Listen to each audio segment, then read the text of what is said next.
คอยย่างคอยเมื่อเด้อป้าผู้นั้นเพิ่นก็มาทางหญ้าบริเวณเราเขาคือกันเอามาไว้บ่นี้ซะขี้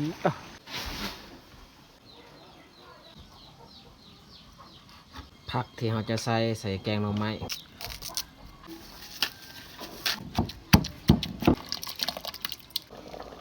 ใส่ผักคะลงอันนี้แมนหอมผักขะแยงถ่าย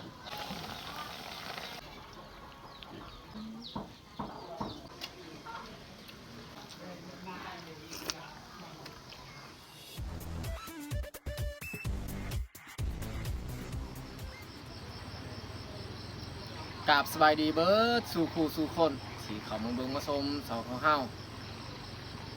สำหรับตอนเช้าวันนี้ขอยกับผ้าน้องแยกเขาไปเอาเข้าที่เฮาปะในเราอันนี้เพราะว่ามืออื่นมือฮื้อนี่เฮาเริ่มเก็บเกี่ยวเข้าไม้แล้วเข้าเก้านี่เฮาต้องเอาไปไว้อยู่เฮือนแล้วเฮาจะมาเบิ่งว่าเข้าเก้าหันเรือจักกระสอบไปเอาไปเบิ่งนำกัน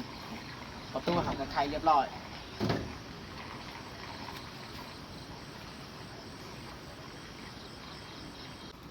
เข้าเก้านี่ก็เรือสำนี้อยู่ในเล่านี่ค่อนข้างมืดอันนี้บอลเฮาตั้งเจ้าแม่เพราะว่าปกติอยู่บ้านเฮาเวลาเฮาเอาเข้ามาไว้อยู่เล่าแบบนี้เฮาก็มีการตั้งเจ้าแม่คือกันกับเฮาเก็บเกี่ยวอยู่ในไฮนั่นแหละเฮาสิลองยัดใส่กระสอบว่าจักกระสอบเข้าที่เรือนี้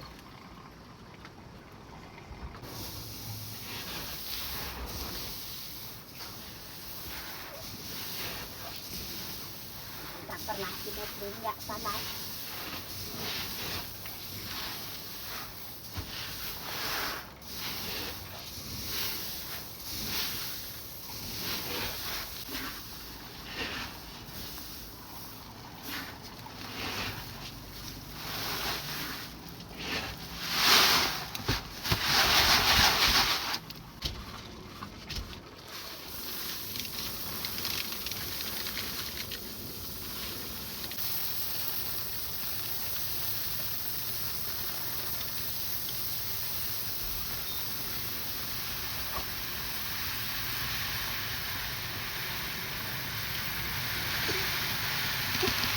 ออกหมดเลย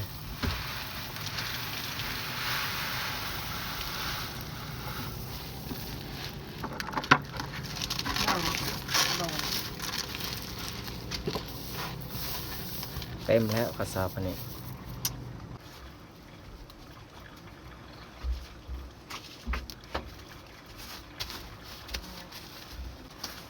เขายัดแล้วนี่3 กระสอบอันนี้เขาแบกเอามือไว้ที่บ้านแล้วก็กลับมาเอาอีกเพราะว่ายังบ่ทันเบิดเขายัดที่เรือนี่นับประมาณกระสอบปลาย ที่มันยังเรือ ไม่ได้ย่อลงไปดาวและดูก็กี่หันอาร์เบอร์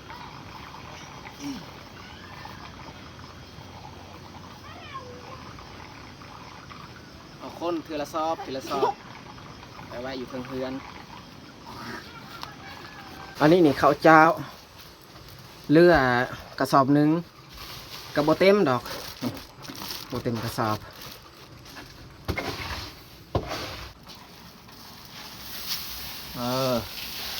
ดึงเอาไว้อยู่กลาง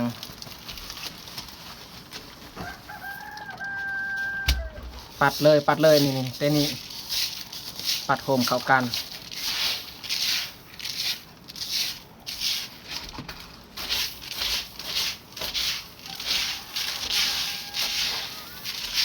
โอเคยัดใส่คุบาดนี่เหลือน้อยนึงรู้สึกว่าห้อนแห้งเอาขึ้นมาอยู่เทิงเราเขา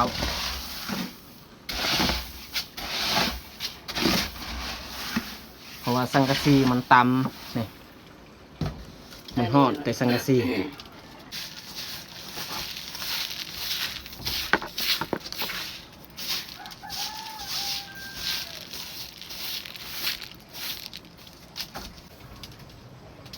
เราเขาของพวกเฮาก็มี2ห้องเนาะห้องบื้อนี้นี่แมนอันเฮาให้เบายืงกับเมียไว้อันเขาส่วนบื้อนั้นนี่แมนพวกเฮาเบื้องพวกเฮานี่ค่อนข้างกว้างหน่อยนึงเพราะว่าพวกเฮานี่หลายคน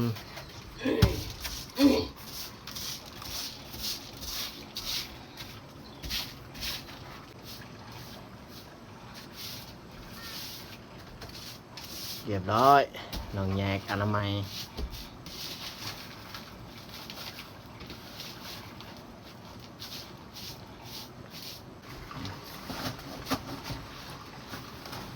ลงดีแล้วบัดนี่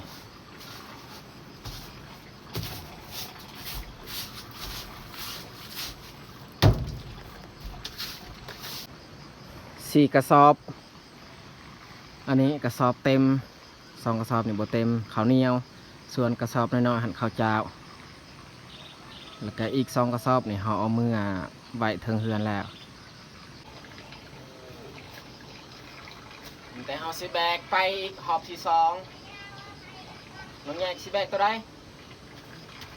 ตัวนี้กระสอบค่อนข้างใหญ่แต่ว่ามีเสื้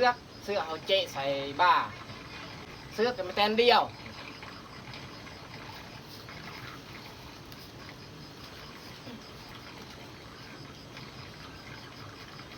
คอยไปคอยเมื่อเด้อคอยอีกสิแบกกระสอบหนึ่งจะหน่อยเขากลับมาเอาอีกครั้ง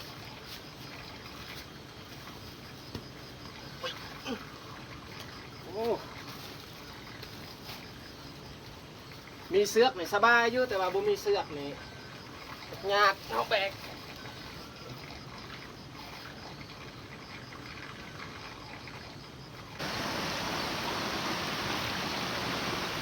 คอยย่างคอยเมื่อเด้อ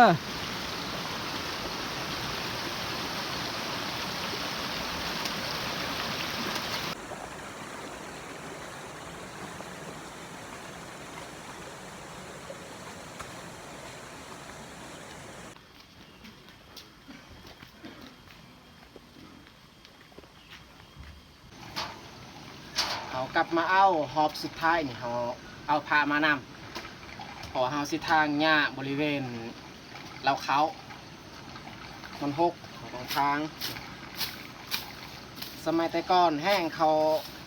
เสียหญ้าละเอียดได้แต่เฮาจะบริเสียมแต่เฮาทางหญ้าพอมันบ่หกปานใด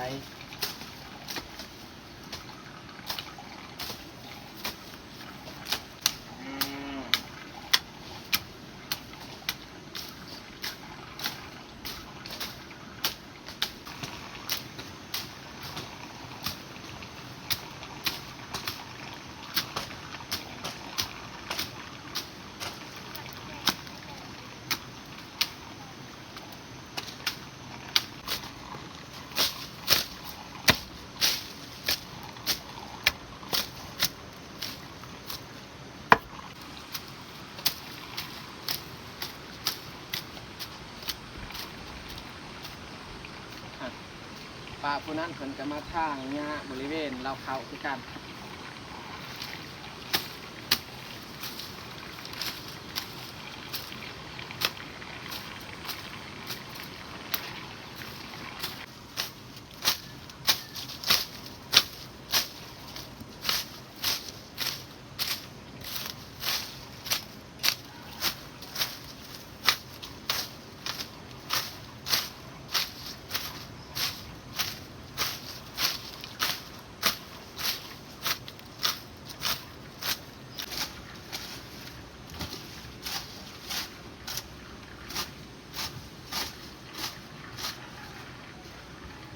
หม้อหน่วยหนึงเอาไว้อยู่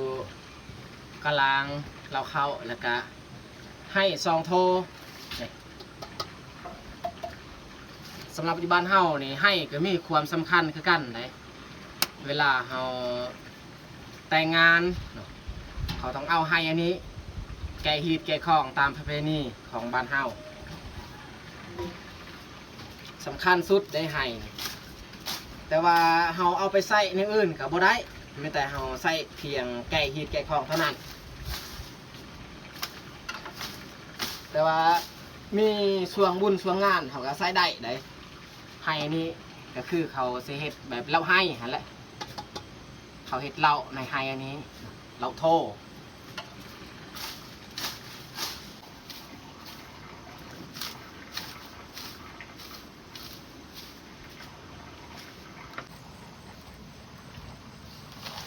อันนี้คันไดเก่า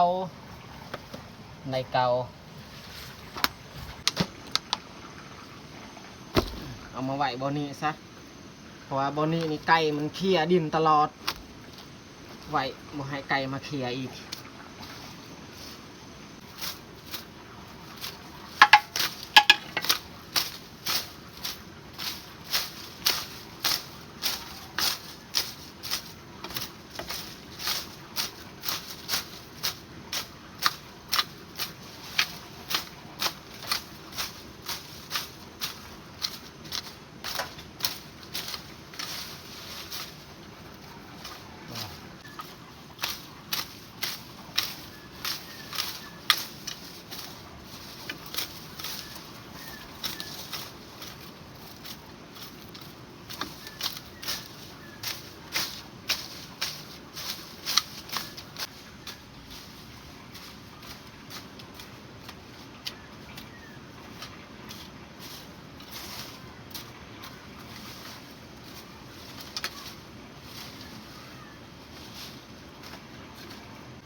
ไม้ที่เขาตัดอันนี้นี่เขาโยนทิ้ง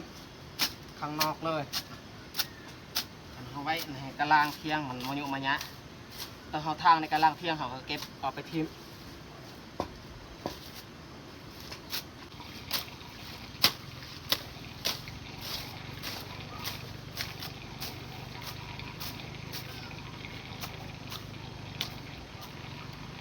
เรียบร้อยทางหญ้าบริเวณเราเข้าแต่เขาสิแบกเข้านี่เมื่ออีกน้องแยกปิดประตูเราเข้าไว้เลย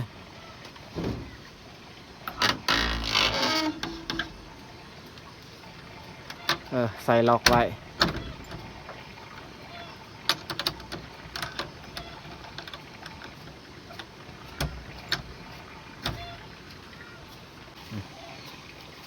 ให้น้องแยกเจ๊คอยแบกเอามันยังบ่ทันเสมออันนี้เอา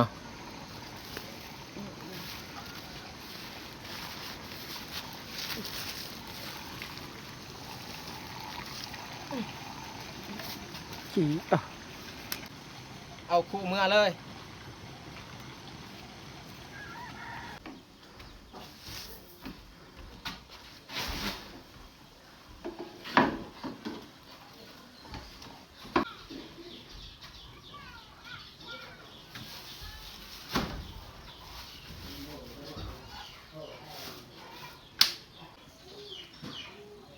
เข้าที่ยังเลื่อนี่แมนรวมทั้งหมด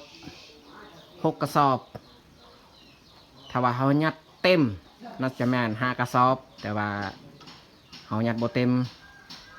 ก็เลยเอาไว้6 กระสอบซะ5 กระสอบข้าวเหนียวแล้วก็อีกกระสอบอันนี้ข้าวเจ้าดูว่าสำเร็จเขาแบกเข้าจากเล่าเข้ามาไว้อยู่เทิงเฮือนข้าวเก่าทุกคนก็อาจสงสัยว่าเป็นยังคือว่าข้าวเก่านี่ยังเลือก็ย้อนว่าเฮากินประหยัดถึงพอได้ถ้าว่าเฮากินแต่ข้าวนี่บ่พอแน่นอนเฮากินป่นกับมันนี่แหละข้าวลัดอยู่บ้านเฮาก็คือข้าวเหนียวผสมมันกินทุกวันแบบนั้นมันจึงกุ้มเฮากินถ้าว่าเฮาบ่เฮ็ดแบบนั้นนี่มันเบิดใบเขาอันนี้เขาเริ่มกินตั้งแต่เดือน6จนฮอดเดือน9อันนี้ส่วงเดือน1 หาเดือน5นี่แมนเขากินข้าวที่เขาเจ้ามาขายเพราะว่าส่วงนั้นในส่วงที่นี่คนเวียดเขามาขายข้าวฮอดบ้านเฮาเขาก็เลยซื้อข้าวตัวนั้นมากินก่อนตอนนี้นี่คนเวียดก็บ่ได้มาเพราะว่าทางมันขาดเขาก็เลยกินตัวนี้ เขาก็ต้องหาวิธีการกินให้มันคุ้มให้มันกุ้มถ้าบ่เฮ็ดจังซั่นนี่เขากินบ่กุ้มแน่นอนคือบางคนก็ช่วงคนโตคนนี้ก็ยังไปซื้อข้าวอยู่เมืองแต่เฮาบ่ได้ซื้อเฮามีแล้วเพราะว่าช่วงฤดูแห้งแล้งเฮาซื้อกินข้าวที่เขาจะมาขายตอนนี้เฮากินข้าวเฮา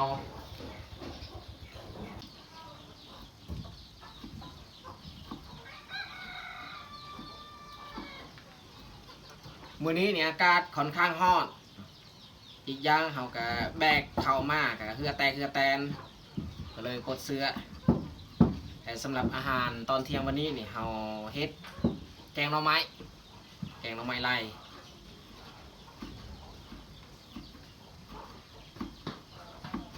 ซอยหน่อไม้ให้เป็นเส้นน้อย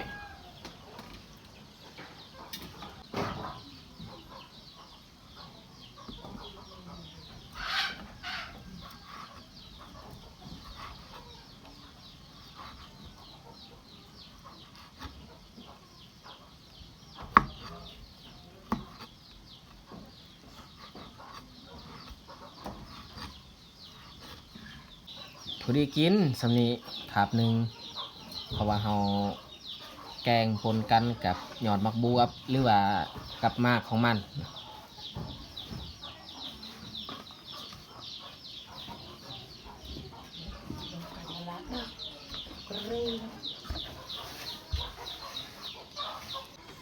ผักที่เราจะใส่แกงหน่อไม้ก็หยอดมักบวบแล้วก็มาก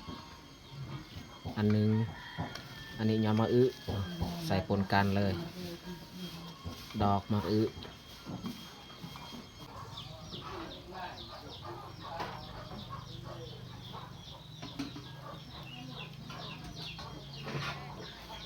ขังหม้อไว้ก่อน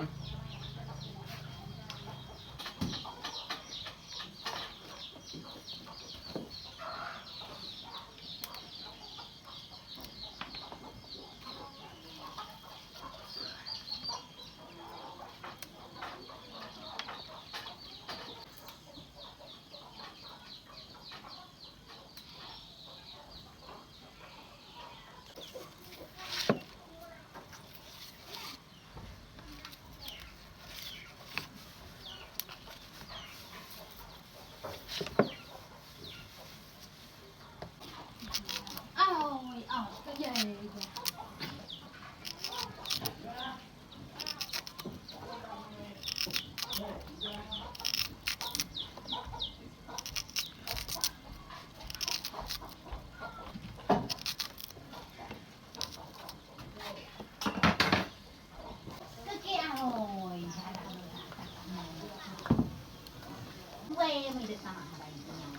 อันนี้เขาเบื่อที่เขามาไว้ตั้งแต่ตอนเช้า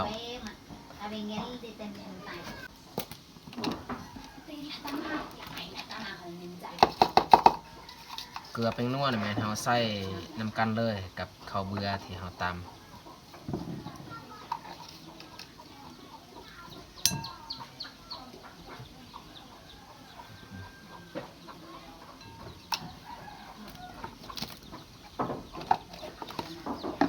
ใส่โบราณปันไดเกลือเพราะว่ามีกะปิเขาใส่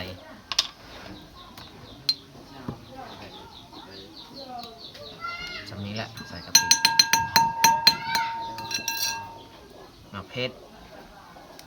ใส่ฮานุยถ้าว่าใส่ลายก็อยากกินบ่ได้มันเผ็ดเกินไปเขาก็กินบ่ไหวคือกันตำปนกันกับอันใบมะอึตำนี่ไม่ต้องหักใบมะอึตัวแกไล่ต้องเข้าอ่ะจริงๆนะพอยาปลาลมนะคะกูบดเต้าอ่ะ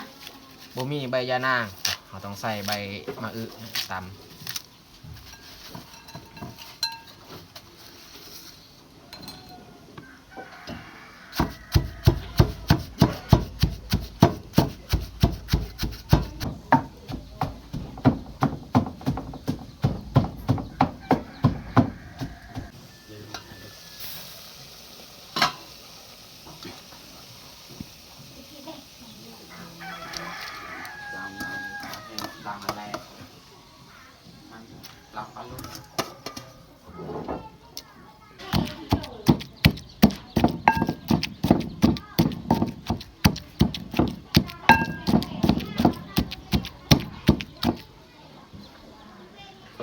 ตำก็น่าจะพอดีและสำนี้แต่เราใส่น้ำพะล้นกับน้ำให้มันเข้ากันดี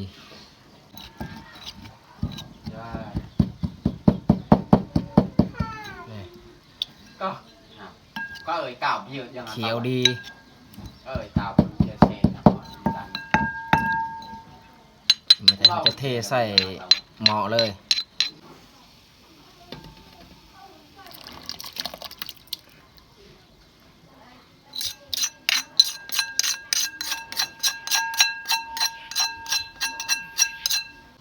ใส่มะเขือหน่วยอีก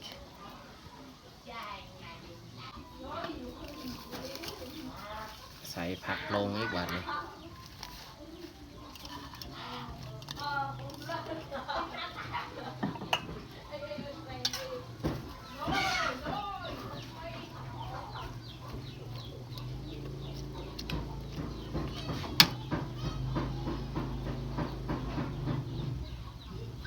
แกงหน่อไม้เขาบ่ได้ใส่ซีนนะใส่แต่น้ำปลากับปลาแดก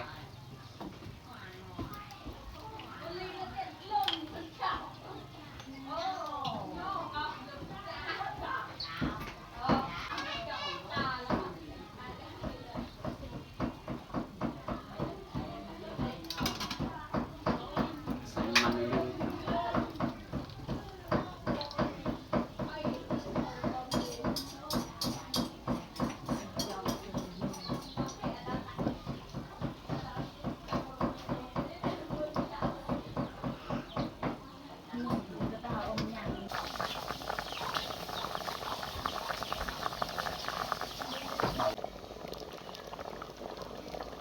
ใส่ผักคะลง กันไล่ไม่ไล่กันเด่นก็ไม่ไล่ บางคนก็บ่มักได้ผักขามันกินแบบบ่อยากหอมปานใดแต่ว่าบางคนก็มักเนาะอันนี้แม่นหอมผักขะแยงผักขะแยงนี่ไก่เฮาสิปรุงเฮาใส่แกงหน่อไม้ของเฮาก็น่าจะสุกแล้วเฮาใส่ผักขะแยงลง ได้ถ้าเขายังเราอ่ะ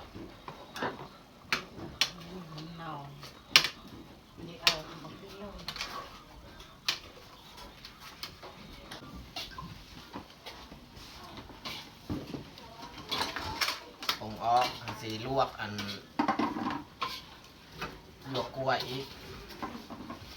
ลวกแล้วก็จำใส่แก้ว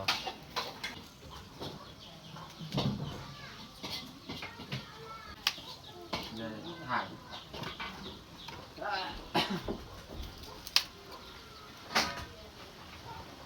วิธีเอายางออกของน้องแยก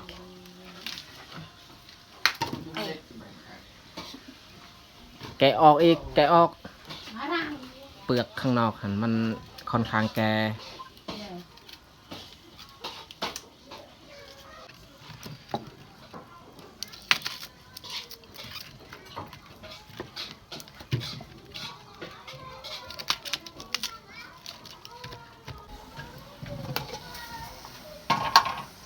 ไข่หน่อยนึงเอาต้ม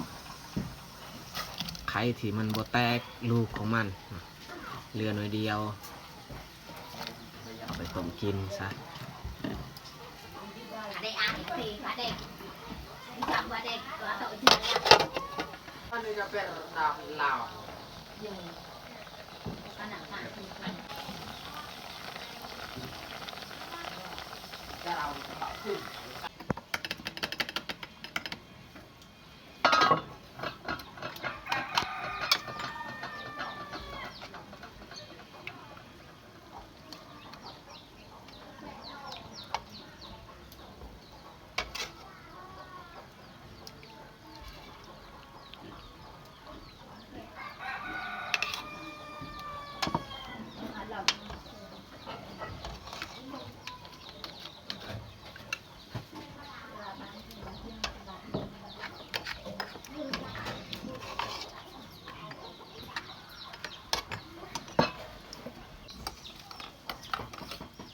ไข่ไก่นี่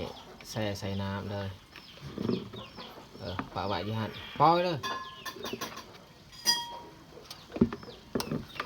ดม เม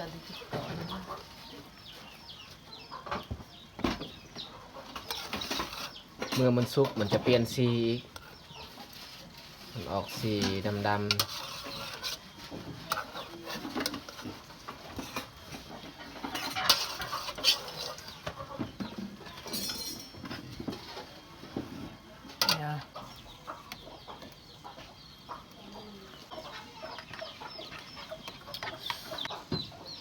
เรียบร้อยเอาจัดผ่าเข้า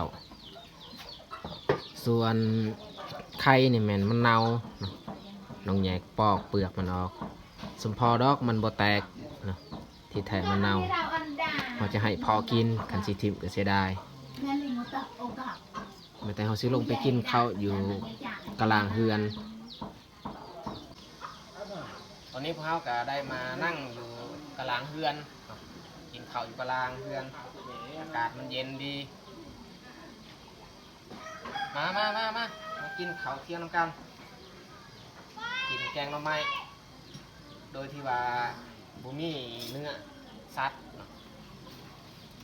ยามมีคอยกินยามบุมีก็อดเอาแบบนี้แหละอยู่บ้านนอกบ้านนาเฮา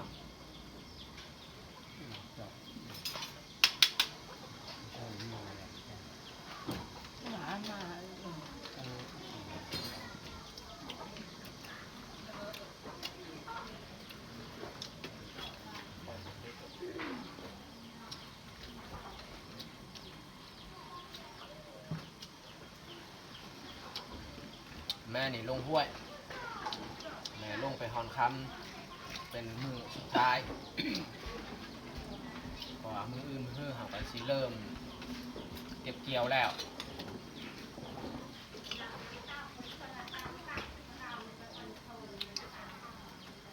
เฮ้ยมันก็ดื้อก็น้อยเขาเรียก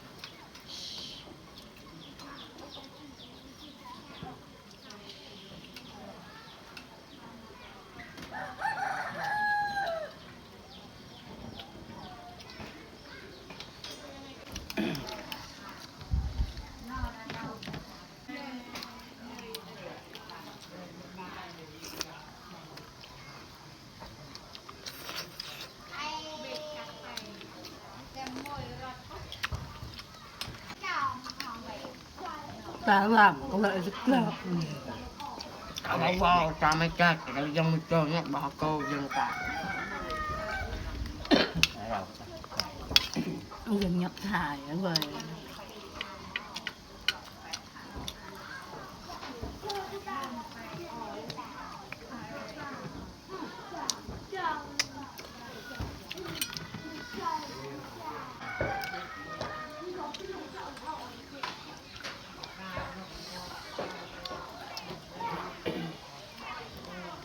Are